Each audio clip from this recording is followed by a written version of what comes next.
willing to bet that somewhere along the way you broke it. Not because you're a bad person, not because you lack character, but because the promise you made to yourself is the one promise in your life that has no witness, no contract, no consequence you can see. And so you let it slide. Now here's what I want you to sit with tonight. If you made a promise to a business partner and you gave your word that you'd deliver something by Friday, you'd move heaven and earth to deliver it. You'd stay up late. You'd cancel other plans. You'd do whatever it took because your reputation was on the line, because someone was watching, because there was a cost to failing. But when the promise is to yourself, all of that evaporates. There's no partner waiting. There's no reputation on the line, at least not one anybody else can see. And so the promise to yourself becomes the most breakable promise you own. And this is one of the great tragedies of a human life, because the promises you make to yourself are the ones that actually determine your future. Every promise to another person shapes your relationships. But the promises you make to yourself, those shape who you become. Think about what a self-promise really is. It's a moment where you looked at your life and you saw something you wanted to change. You saw a version of yourself that was better, stronger, healthier, further along. And you said, I'm going to become that person. That's not a small thing. That's you casting a vote for your own future. And every time you break that promise, you're not just skipping a task. You're voting against the person you said you wanted to be. Now, most people don't see it that way. Most people think a broken self-promise is harmless.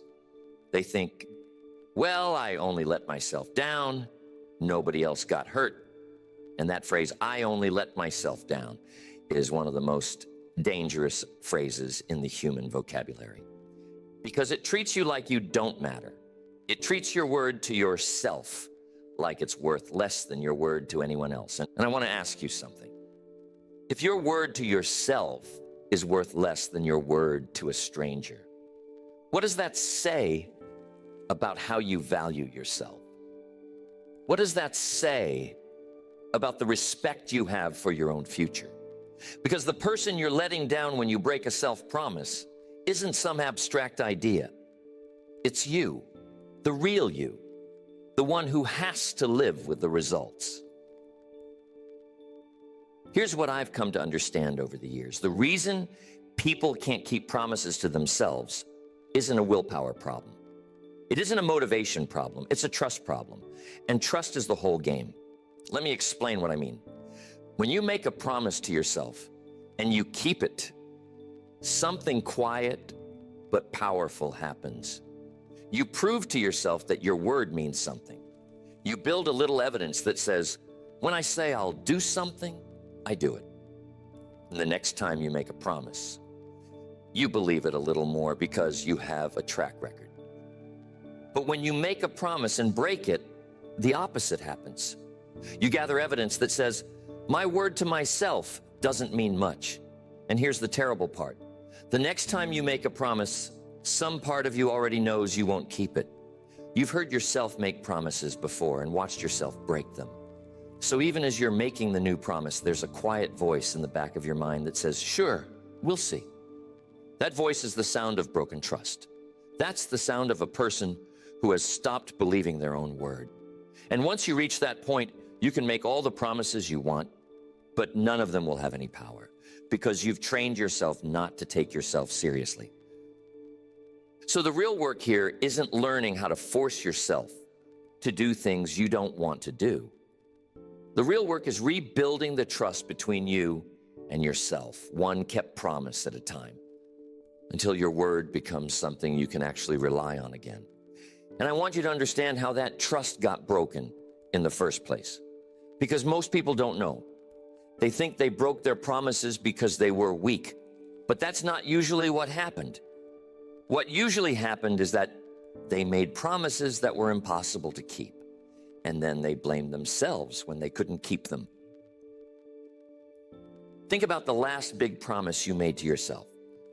Was it small and specific, or was it enormous and vague? Most people, when they decide to change, make a promise the size of a mountain.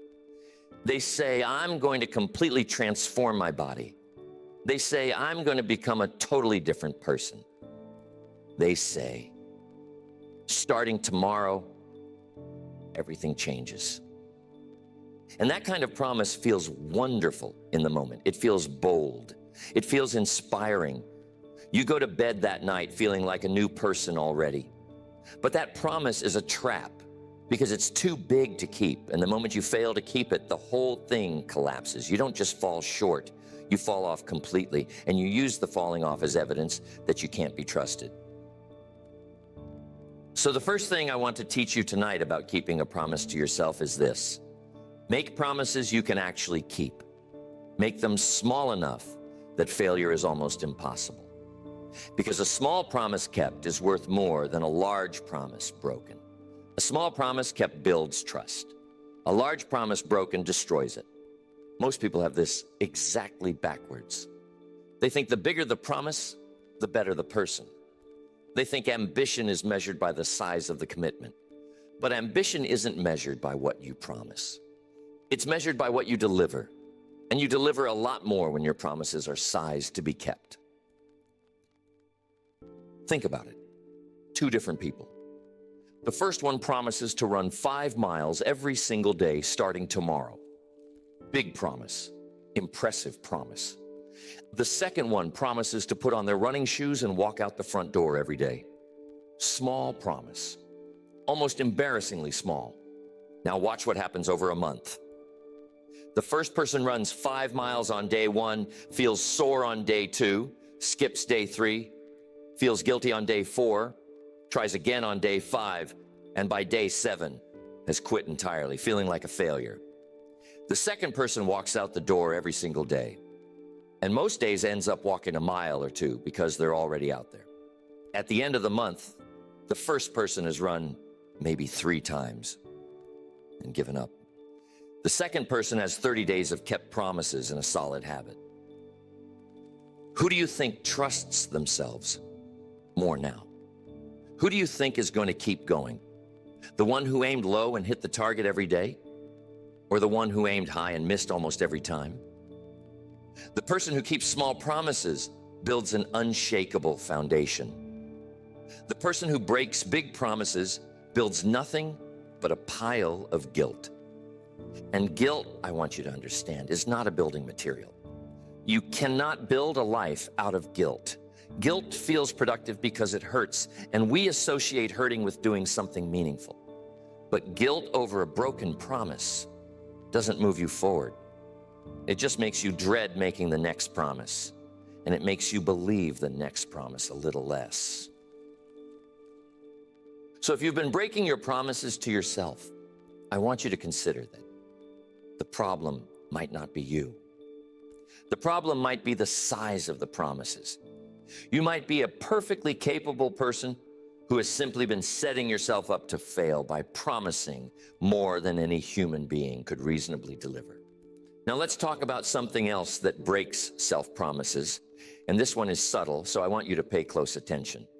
The reason a lot of promises die isn't the size, it's the vagueness. Most people make promises so blurry that there's no way to know whether they kept them or not. Someone says, I'm going to be healthier this year. Well, what does that mean? When have you kept that promise? When have you broken it? There's no line to cross. There's no moment where you either did it or you didn't. And a promise with no clear line is a promise that can never really be kept because it can never really be measured. A real promise has an edge to it. It says exactly what, exactly when, exactly how much. It doesn't say, I'll exercise more. It says, I'll walk for 20 minutes after breakfast. It doesn't say I'll work on my business. It says, I'll make 3 phone calls before 10 in the morning. Because when the promise has an edge, you know at the end of the day whether you're a person who kept their word or a person who didn't. And that knowing is what builds the trust. Vagueness is where good intentions go to die. Vagueness is the fog your feelings hide in. When the promise is blurry, your feelings can always argue that you sort of kept it, that you did enough, that it counts. But when the promise is sharp and specific, there's no room for that argument. You either walked for 20 minutes or you didn't. You either made the 3 calls or you didn't. There's no negotiating with a number. And that's exactly why people avoid making specific promises. They tell themselves they like to stay flexible. They tell themselves they don't want to be too rigid. But flexibility in this case is just another disguise for escape. A vague promise gives you a permanent exit door. A specific promise closes the door and asks you to actually walk the path. So the first 2 pieces are simple. Make your promises small enough to keep. Make them specific enough to measure. And already, if you did nothing else, you would keep more promises to yourself in the next month than you've kept in the last year. But there's more, because keeping a promise isn't just about how you design it. It's about what you do in the moment the promise gets tested. Because here's the thing about every promise. There comes a moment where keeping it is inconvenient. There comes a moment where the promise asks something of you that you don't want to give right then. And that moment is where the promise lives or dies. That moment is the whole ball game. You promised to get up at 6. The moment comes at 6 when the bed is warm and the promise feels far away. You promised to make the calls before 10. The moment comes at 9:45 when you found 6 other things that suddenly seem more urgent. You promised to write for 30 minutes. The moment comes when you sit down and the page is blank and everything in you wants to get up and do anything else. Every promise has that moment. And most people, when they reach that moment, do something they don't even notice they're doing. They renegotiate. They open up the contract they signed with themselves and they start changing the terms. Well, I did say 6, but I was up late, so really 7 is fine. I said 3 calls, but 2 is basically the same thing. I said 30 minutes, but I'm just not feeling it today, so I'll do double tomorrow. And this renegotiation feels harmless. It feels reasonable. It even feels mature, like you're being flexible and kind to yourself. But what's actually happening in that moment is that you're teaching yourself that your promises are negotiable. You're teaching yourself that the terms can always be changed when the terms become inconvenient. And a promise that can always be renegotiated is not a promise. It's a suggestion. The person who keeps promises to themselves has learned one crucial thing. They've learned that the moment of inconvenience is not the moment to renegotiate. The time to decide the terms was when you made the promise with a clear head, connected to your reasons. The moment of inconvenience is not a decision point. It's a delivery point. You're not there to decide whether to keep the promise. You're there to keep it. This is the difference between a person whose word means something and a person whose word means nothing. It's not that the first person never feels the pull to renegotiate. They feel it just like you do. It's that they've decided in advance that the negotiation is closed. The contract was signed. The terms are set. When the moment comes, there's nothing to discuss. And I want to give you a way to think about this that has helped a lot of people. When you make a promise to yourself, imagine you made it to someone you deeply respect. Imagine you gave your word to a person you would never, ever want to disappoint. Someone whose good opinion means the world to you. Now, in the moment of inconvenience, ask yourself, would I break this promise to them? If you promised that person you'd call them at 9, would you just not call because you didn't feel like it? If you gave that person your word that you'd show up, would you just stay home because the bed was warm? Of course not. You'd be there. You'd honor it because your word to them means something. Well, The entire task of your life is to make your word to yourself mean exactly as much as your word to that person. To treat yourself with the same respect.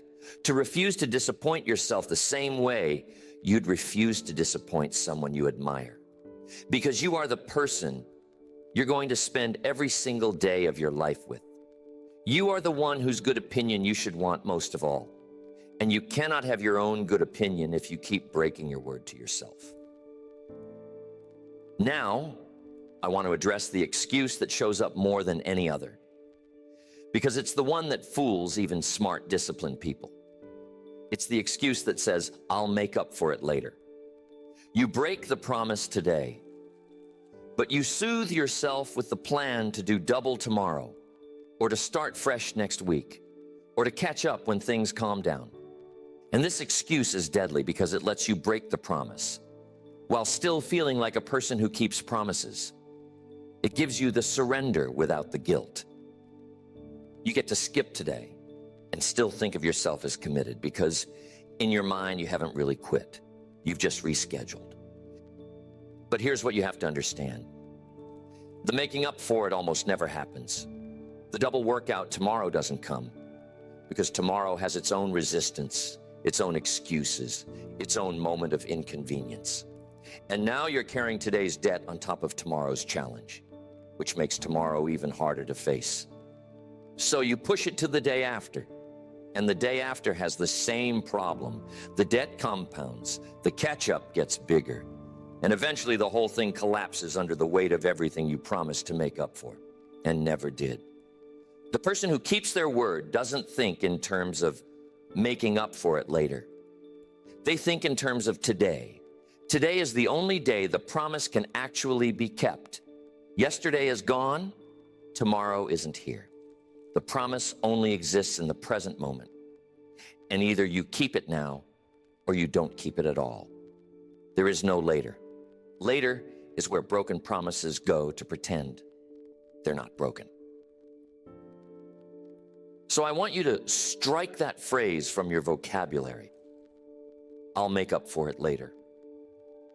When you hear yourself say it, recognize it for what it is. It's not a plan. It's a permission slip. It's your feelings finding a way to break the promise while keeping your self-image intact.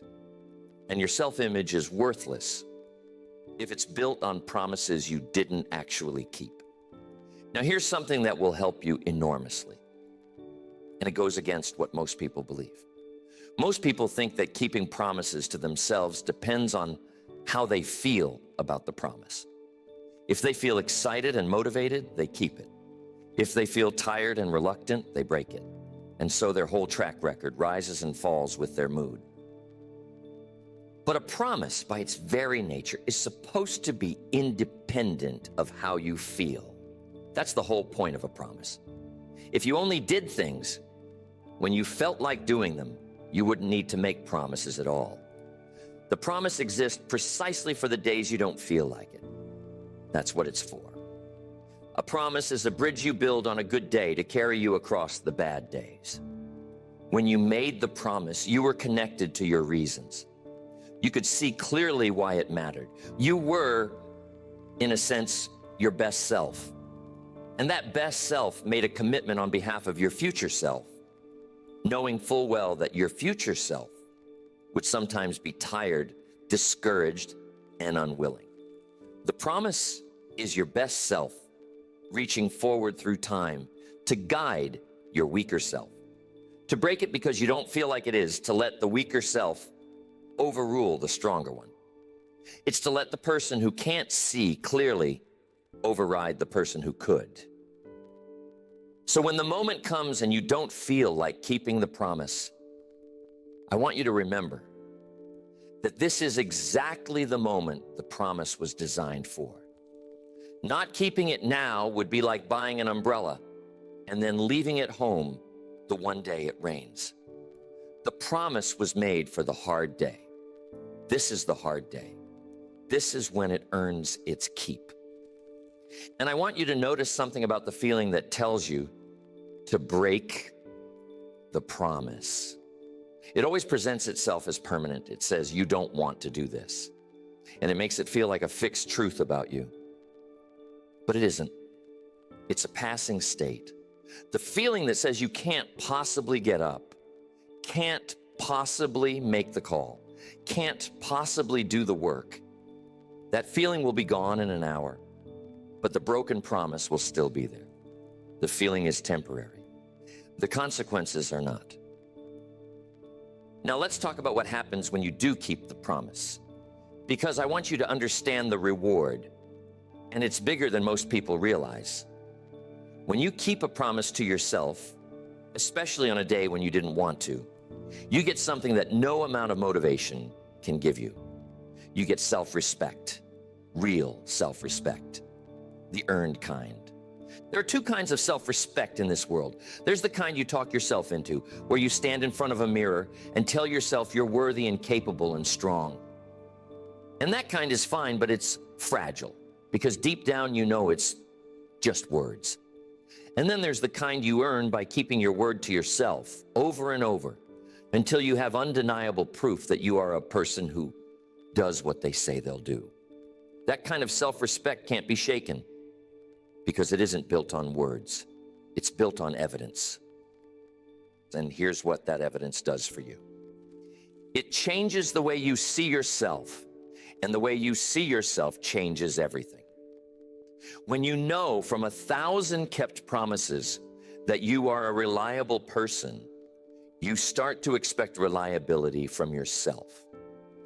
You stop being surprised when you follow through. Following through becomes simply who you are. And when following through is who you are, the whole struggle changes character. You're no longer fighting yourself to keep a promise. You're just being yourself. That's the destination. That's where all of this is heading. A place where keeping your word to yourself isn't a battle you win each day. It's just what you do, the way you breathe, the way you walk. But you don't arrive there by wishing for it. You arrive there one kept promise at a time, and especially by the promises you keep on the days you least want to. Because those are the promises that count double. Anyone can keep a promise when they feel like it.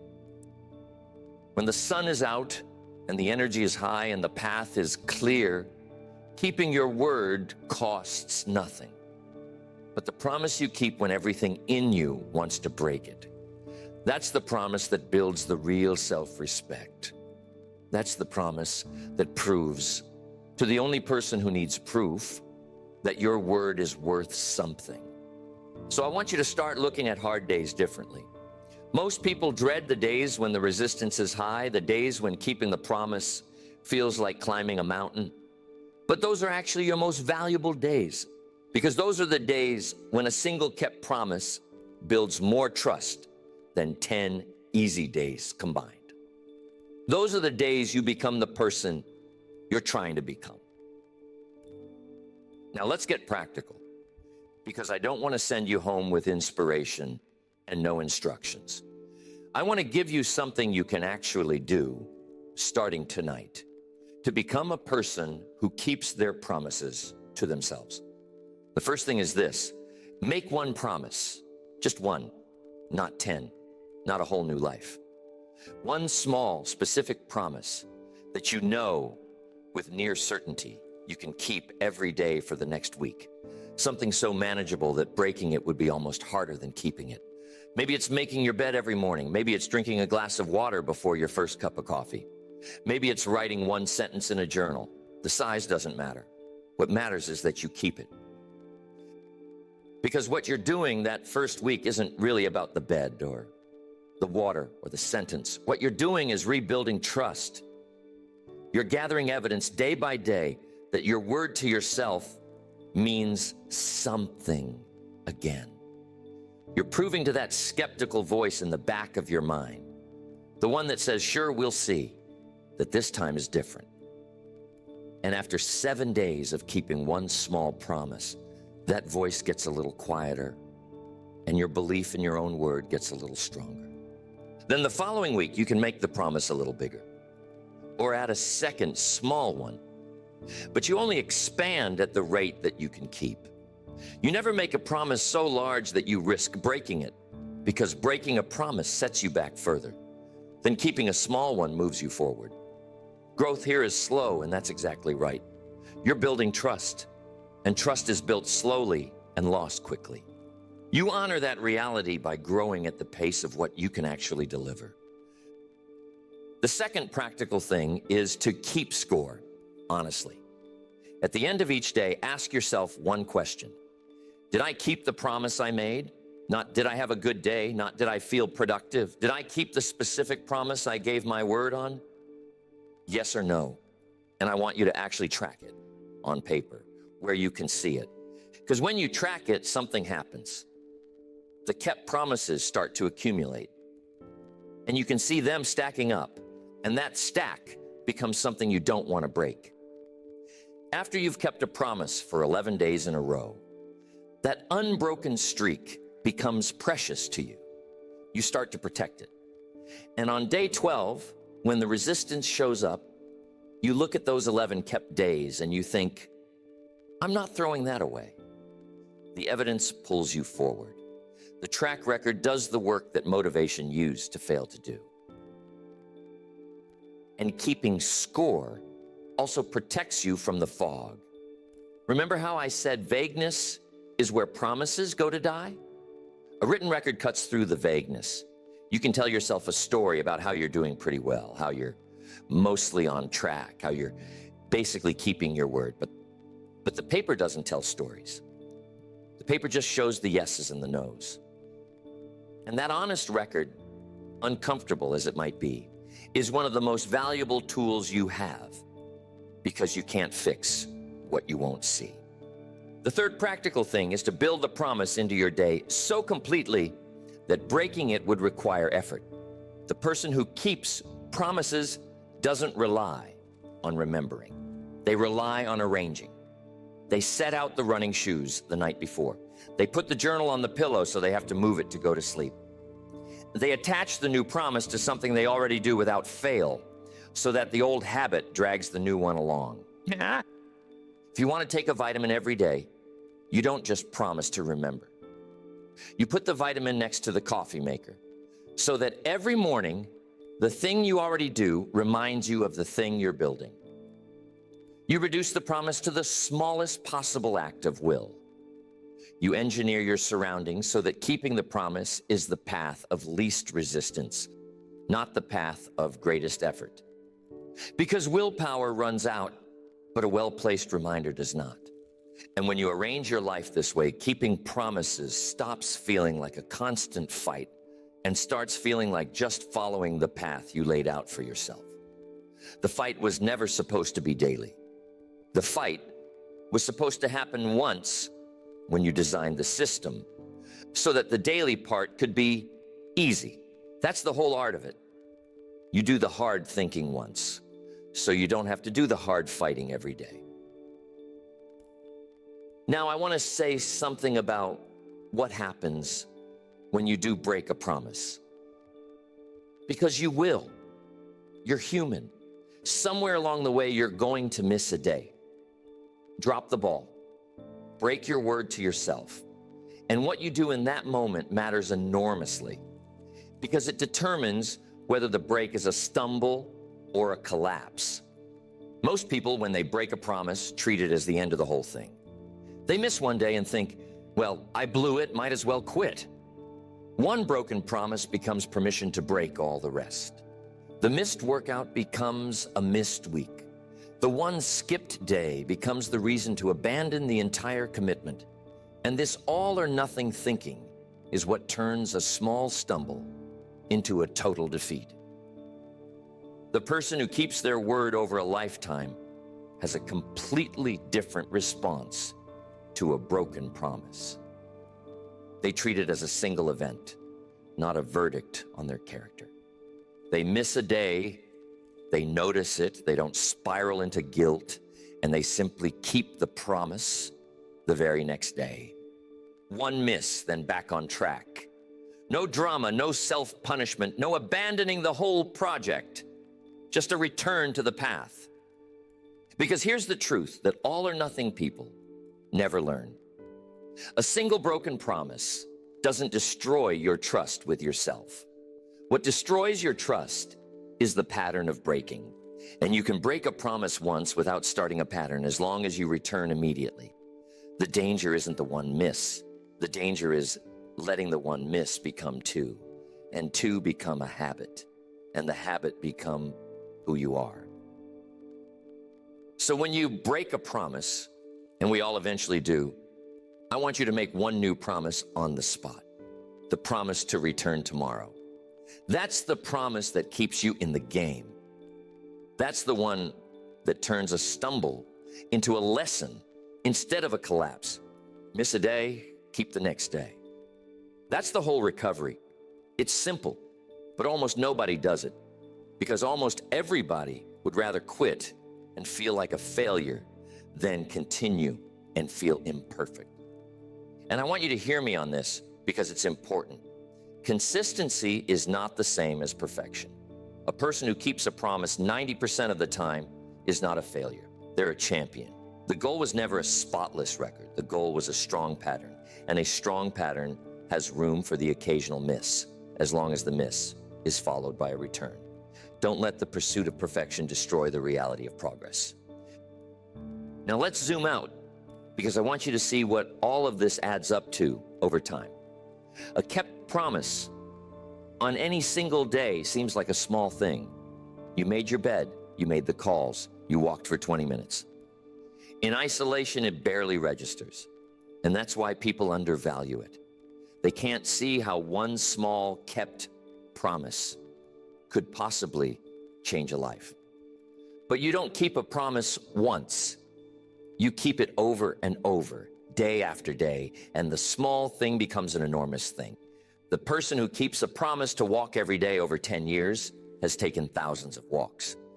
The person who keeps a promise to read for 20 minutes has read hundreds of books. The results of a kept promise don't show up in a day. They show up in a decade. And by then, the difference between the person who kept their word and the person who didn't is so vast that it looks like they were born different people.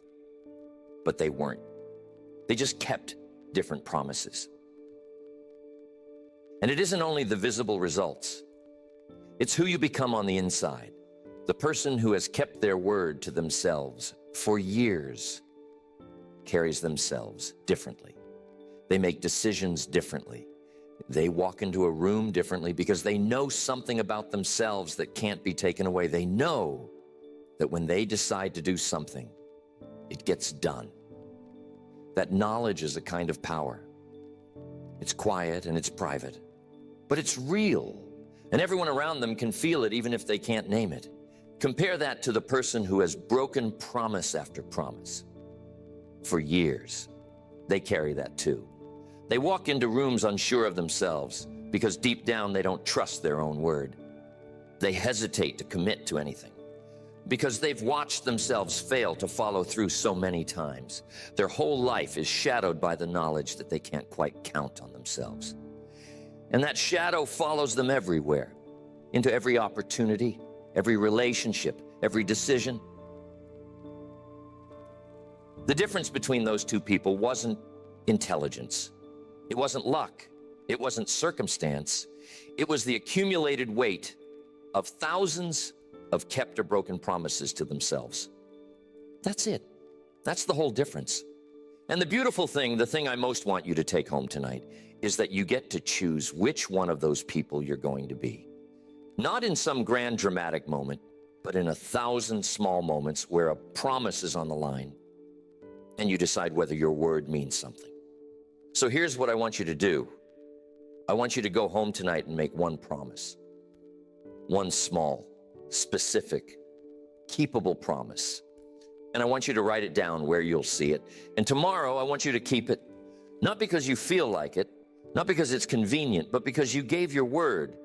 And your word is going to start meaning something again, starting tomorrow. And then the day after, keep it again. And the day after that. And when the resistance comes, I want you to remember that the resistance is exactly what the promise was built for. I want you to remember that the person you're keeping your word to is the most important person you'll ever meet. And I want you to remember that every single kept promise is a vote for the person you're trying to become. Because in the end, your life isn't shaped by the promises you make. Anybody can make promises. Your life is shaped by the promises you keep. And the most important promises you'll ever keep are the ones with no witness, no contract, no consequence anyone else can see. The ones you make in the quiet, to yourself about who you're going to be. Keep those, and you'll trust yourself. Trust yourself, and you'll dare to promise bigger things. Keep the bigger things, and you'll become someone you never imagined you could be. It all starts with one small promise kept tomorrow morning on a day you might not feel like it. That's the whole secret. That's the beginning of everything. Your word given to yourself and honored. And once you learn to do that, there is very little in this life you cannot build.